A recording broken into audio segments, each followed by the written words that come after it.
고백합시다. 그리스도인의 정체성. 그리스도인의 정체성. 네, 그리스도인의 정체성. 우리 보통 예수 믿는 사람들을 그리스도인, 크리스찬, 성도 다양하게 표현하죠.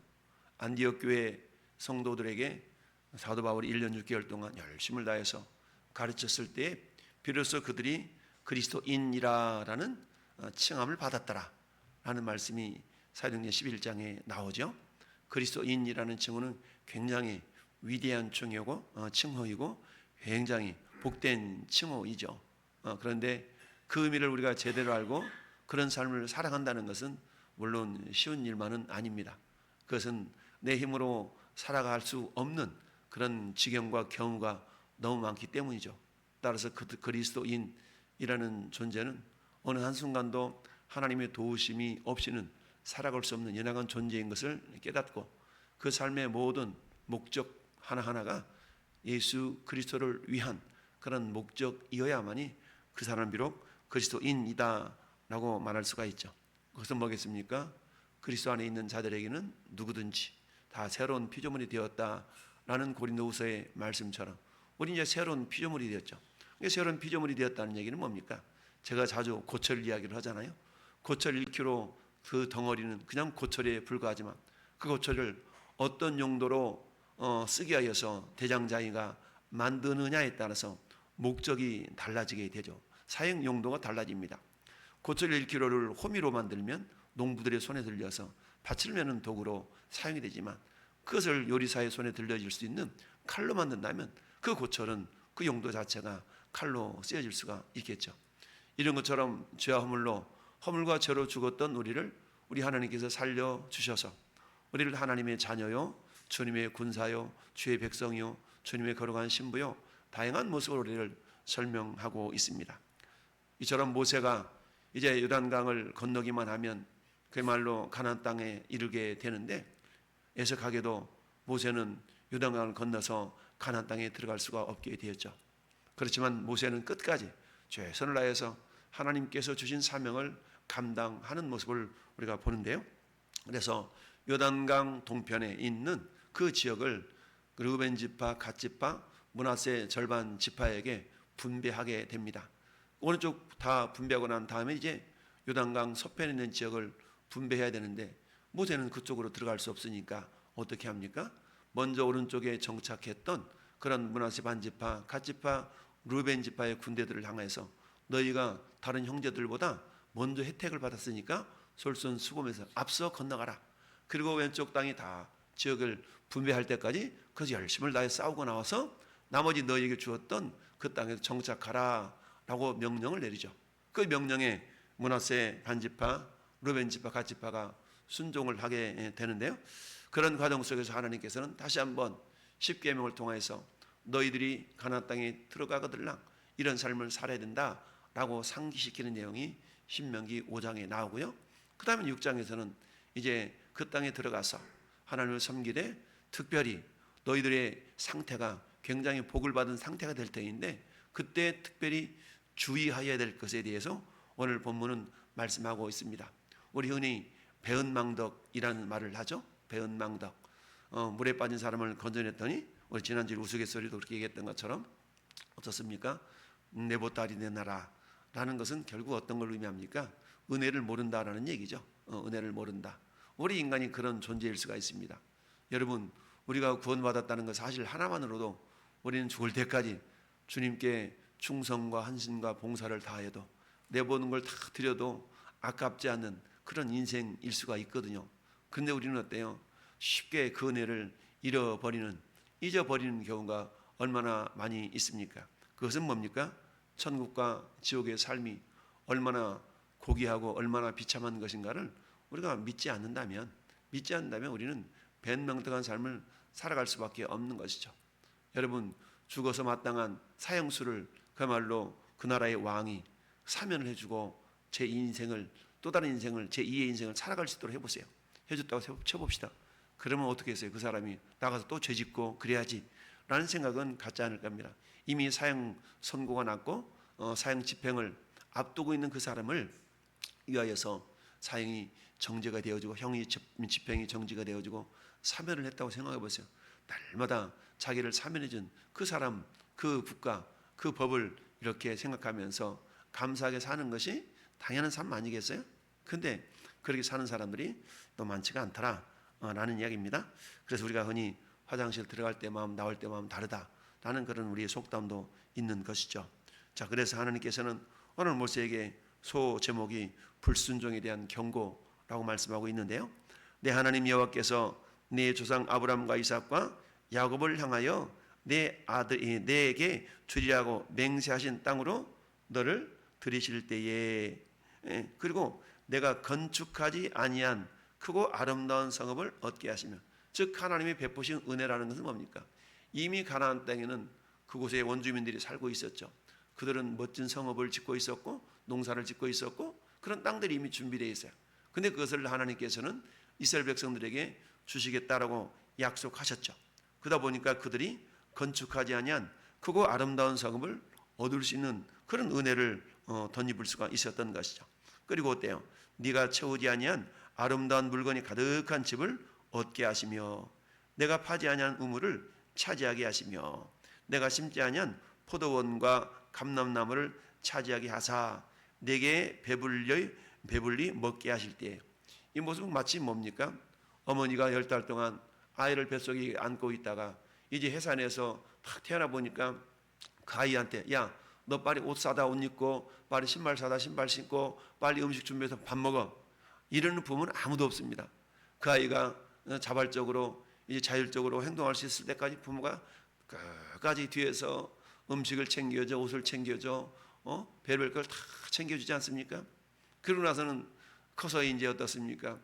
나실 때 괴로움 다 잊으시고 진자리 고운 마른 자리 가라앉으시며, 이게 부모님의 은혜를 기억하게 하는 그런 노래도 지어진 것처럼 이스라엘 백성들을 향해서 하나님께서 주의를 주셨던 말씀이 그 내용이죠. 이처럼 너희가 행하지 않았던 많은 은혜들을 너희에게 베풀 터인데, 그때의 12절 말씀에 너는 조심하여 너를 애굽 땅 종되었던 집에서 인도하여 내신 여호와를 뭐하지 말아라? 잊지 말아라 라고 말씀하고 있습니다. 한마디로 말하면 배은망덕하지 말아라 라고 말씀하고 있는 것이죠. 여러분, 우리 하나님을 제외하고 그 누구도 스스로 살아갈 수 있는 자는 아무도 없습니다. 하나님이 모세에게 출애굽기 3장에 나타나셔서 내가 너를 보내어 저 이집트 땅에서 신음하고 있는 내 백성을 구해낼 것이다 라고 했을 때에 당신이 누구시길래 이렇게 물어보잖아요. 그때였대요. 하나님은 나는 스스로 있는 자다. I am who I am. I am that I am. 그러니까 내가 스스로 있는 존재, 스스로 존재하는 자다라는 얘기죠. 여러분, 이 땅에, 아니 우주 공간에 그 어떤 피조물이 스스로 존재하는 자가 있을까요? 그렇지 않죠. 우리 하나님의 전능하신 손길은 우리가 지난주 수요일 날 배워봤던 것처럼 하나님의 전능한 손길은 뭡니까? 무에서 유를 창조하신 창조의 능력뿐만 아니라 그걸 창조하시고 두 번째는 뭐하라고 했습니까? 그것을 보존하신다. 보존하신 능력이 있죠. 히브리서 1장 3절의 말씀처럼 우리 하나님께서는 만물을 창조하시고 당신의 능력의 말씀으로 만물을 붙들고 계신다. 그 붙드시는 능력도 전능하신 하나님의 손길인 것이죠. 그럼 그 만물 속에 전에 여러분의 심장, 우리의 발걸음, 이 모든 것들이 다 포함되잖아요. 우리가 육신이 피곤해서 잠을 자도 우리 심장이 움직이지 않으면 우리는 어때요? 우리는 죽은 목숨이나 마찬가지잖아요. 그런데 육신이 피곤해서 잠을 잘 때도 우리 심장이 멈추지 않도록 당신의 능력의 말씀으로 붙들고 있지만, 그 사실을 깨닫는 자가 있고 그 사실을 깨닫지 못하고 그냥 저절로 되는 것으로 여기는 사람들이 있죠. 그러나 저절로라는 말은 성경적이지 않죠. 모든 것이 하나님의 섭리요, 하나님의 은혜요, 하나님의 손길이다라는 사실입니다. 따라서 오늘 2절 말씀에 이처럼 이스라엘 백성들을 저 이집트 땅 종되었던 곳에서 건져내셔서 그들이 세우지도 않고 준비지도 않고 만들지 않았던 그 가나안 땅의 아름다운 성읍들을 그들에게 다 줄 때에 그 여호와 하나님을 뭐하지 말아라? 잊지 말아라. 잊지 않는다는 얘기는 뭐겠습니까? 13절 말씀에 내 하나님 여호와를 경외하며 그를 섬기며 그의 이름으로 맹세할 것이니라. 자, 그리스도인의 정체성 첫 번째 따라합시다. 하나님의 은혜를 잊지 않습니다. 그렇죠? 하나님의 은혜를 잊지 않는다. 제가 자주 그리스도인의 신앙 양심에 대해서 말씀하고 있지 않습니까? 신앙 양심. 내가 주께 받은 은혜를 내가 무엇으로 보답할고 라는 그런 마음을 잊지 않는 것이 신앙 양심이라고 할 수가 있는데요. 그러다 보니까 어때요? 우리는 늘상 나를 구원해 내신 주님, 죄화물로 죽어서 여전히 마귀의 밥이었던 우리 하나님은 예수 그리스도의 보혈의 능력으로 우리를 건져주셔서 하나님의 자녀가 되게 하신 것뿐만 아니라 영원한 천국을 우리에게 기업으로 주시는 그런 은혜와 복을 받는 자들이 되었다는 얘기인데요. 그때 어때요? 그런 하나님의 은혜, 그런 하나님의 은혜를 우리가 늘 기억하면서 야, 나 같은 존재를, 나 같은 죄를 하나님이 살리시다니, 그렇다면 내가 어떻게 살까? 라는 고민. 그래, 내가 주와 복음을 위해서, 내가 주님을 위해서, 보이지 아니하시는 주님을 위해서 할 수 있는 게 뭘까? 이런 거룩한 고민들을 하며 살아가는 사람을 신앙 양심 있는 사람이다, 또는 그리스도인이다 라고 표현할 수가 있습니다. 이처럼 그리스도인의 정체성의 첫 번째 가장 중요한 의미는 결국 하나님의 은혜를 기억하는 사람이다 라는 얘기입니다. 그래서 12절 하반절에 여호와를 뭐하지 말아라, 잊지 말아라. 잊지 말라는 얘기는, 여러분, 우리가 부정적인 의미는 긍정을 강조할 때 보통 부정적인 질문을 하거나 말을 하지 않습니까? 여호와를 잊지 말라는 얘기는 반대로 여호와를 기억하라 라는 그런 표현인 것이죠. 그러면서 내 하나님 여호와를 경외하며 그를 섬기며 그의 이름으로 맹세할 것이니라. 여러분, 그의 이름으로 맹세한다는 얘기는 반드시 지키라 라는 그런 의미가 담겨져 있죠. 그래서 너희는 다른 신들 곧 내 사면에 있는 백성의 신들을 따르지 말라. 왜요? 우리 하나님만이 유일한 신이기 때문에 그렇다라는 이야기이죠. 그래서 하나님은 어떻습니까?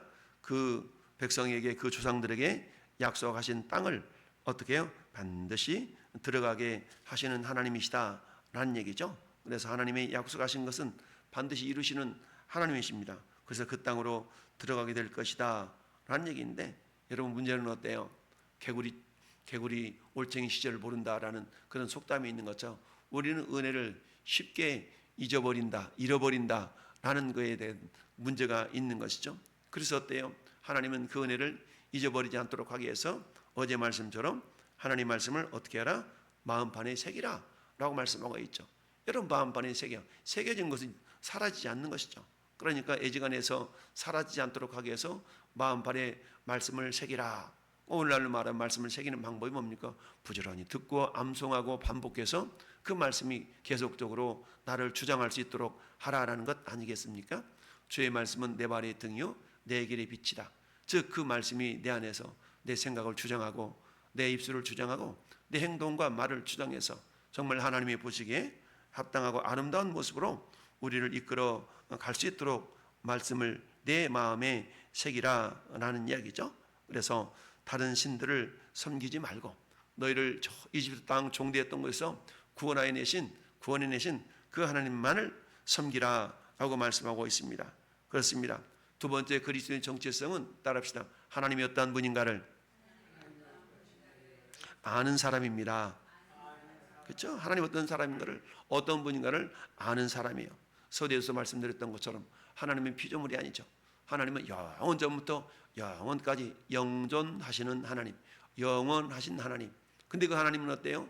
영원하신 하나님이 항상 우리에게는 현재로 계시죠. 현재로. 그러니까 하나님은 죽은 자의 하나님이 아니라 산 자의 하나님이시다 라고 말씀하고 있어요. 그래서 아브라함의 하나님, 이삭의 하나님, 야곱의 하나님, 아브라함과 이삭과 야곱이 역사하셨던 그 하나님은 오늘 이 시대에 우리에게 역사하시는 동일하신 하나님이다라는 사실입니다. 따라서 우리가 두 번째 그리스도인의 정체성으로 우리가 가져야 될 마음 자세는 뭐냐? 결코 하나님이 어떤 분인가를 잊지 않은 데 있다라는 얘기인데요. 그 하나님은 어떤 하나님이시냐? 보니까 그 하나님은 질투하시는 하나님이다라는 얘기죠. 질투하시는. 15절 말씀 보니까 너희 중에 계신 너희의 하나님 여호와는 질투하시는 하나님인즉 너희는 너희 하나님 여호와께서 네게 진노하사 너를 지면에서 멸절을 하실까 두려워하노라. 여러분, 질투는 또 다른 사랑의 표현 아니겠습니까? 사랑하지 않으면 질투할 필요도 없어요. 사랑하기 때문에 질투하는 것이죠. 그만큼 하나님께서는 우리를 사랑하셔서 우리가 하나님 외에 다른 어떤 것을 섬기며 절하고 경배하는 것을 굉장히 싫어하신다. 왜? 하나님은 우리를 사랑하셔서 우리가 아직 죄인 됐을 때에 그리스도께서 우리를 위하여 십자가에 못 박혀 죽으심으로 하나님께서 우리를 향한 당신의 사랑을 확증했다라고 말씀하고 있죠. 내가 너를 사랑하는데 그래? 그 증거를 보여봐. 우리가 흔히 그럴 수 있잖아요. 말로만 그러지 않냐고. 우리 하나님은 말씀으로만 우리를 사랑한다고 하신 것이 아니라 당신의 독생자 예수 그리스도를 십자가에 죽이시기까지 우리를 사랑하셨다는 것이죠. 근데 그 사랑은 우리가 하나님을 사랑하였기 때문에 우리가 하나님 우리를 먼저 사랑하셨던 것이죠. 우리가 하나님을 사랑하시기 때문에 하나님을 사랑한 것이 아니라 하나님 먼저 우리를 사랑하셨기 때문에 우리가 그 하나님을 사랑하는 것이 마땅하도다라고 말씀하고 있습니다. 그렇다면 그 사랑한다는 증거가 뭐냐는 얘기죠. 너가 하나님을 사랑하느냐? 아멘. 하나님을 사랑합니다. 그렇죠? 우리 하나님을 사랑하는데 우리가 하나님을 사랑하고 있다는 증거는 다양하게 나타날 수 있어야 된다. 근데 가장 중요한 것을 요한복음 14장 21절에 우리가 하나님을 사랑한다면 그의 계명들을 순종한다라는 얘기죠. 계명을 지킨다는 얘기입니다. 하나님을 사랑하는 자는 그의 계명을 가지고 지키는 자라야 하나님을 사랑하는 자니 하나님을 사랑하는 자는 곧 아버지께도 사랑을 받는다라고 말씀하고 있습니다. 오늘 하나님께서는 모세를 통하여서 내가 너희를 사랑하는데 그 사랑을 너희가 안다 그러면 우상을 섬기지 말고 나만 섬겨라 라고 주님이 말씀하고 있습니다. 그러면서 여호와 하나님은 질투하는 하나님이다. 즉 사랑하는 그 사랑의 또 다른 표현이 그렇다라는 얘기입니다. 그 다음에 어때요? 그런 주님을 사랑하는 마음을 품고 19절 말씀 18절 19절 말씀처럼 여호와 보시기에 정직하고 선한 일을 행하라. 그러할 때에 복을 받고 그 땅을 차지할 수가 있다라고 말씀하십니다. 여러분 하나님께서 보시기에 정직하고 선한 일, 하나님 보시기에 어떤 일이 보시기에 정직하고 선한 일일까? 그러니까 말씀을 알아야 되죠. 여호와를 알라 힘써 여호와를 알라라고 호세아 선지자가 말씀하셨던 것처럼 우리는 하나님의 이런 선한 일, 선한 뜻을 깨닫게 하여서 마치 에베소 교회를 향해서 여호와께 기쁘시게 할 것이 무엇인가 너희가 시험하여 보라 라는 그런 말라기 말씀도 있는 것처럼 우리가 하나님이 기뻐하시니 무엇일까? 그것은 뭡니까? 곧 말씀을 묵상하고 읽고 듣고 배우는 가운데 하나님께서 이것을 기뻐하시는구나. 일례로 하나님께서 항상 기뻐하라, 쉬지 말고 기도하라, 범사에 감사하라. 이것이 너희를 향하신 하나님의 뜻이다 라고 말씀하고 있지 않습니까? 이런 것처럼 하나님의 뜻은 다양하게 많이 있어요. 그 다양한 뜻을 우리 말씀을 통하여 잘 묵상하고 깨달아서 하나님 우리를 구원해 내셔서 정말 영원한 천국 우리 힘으로 들어가겠습니까? 영원한 천국 우리 아버지께서 정말 그 영원한 천국 우리에게 기업으로 주셨는데요. 예수님은 우리에 앞서 가셔서 우리가 그걸 거처를 처소를 예비하신다라고 말씀하고 있지 않습니까? 그런 것처럼 오늘 하늘도 그리스도의 정체성 첫 번째는 뭐라고 했습니까? 그리스도 하나님의 은혜를 잊지 않고 기억하는 자들이다. 두 번째는 하나님이 어떤 분인가를 제대로 알고 그 하나님을 섬기는 자가 그리스도인이다.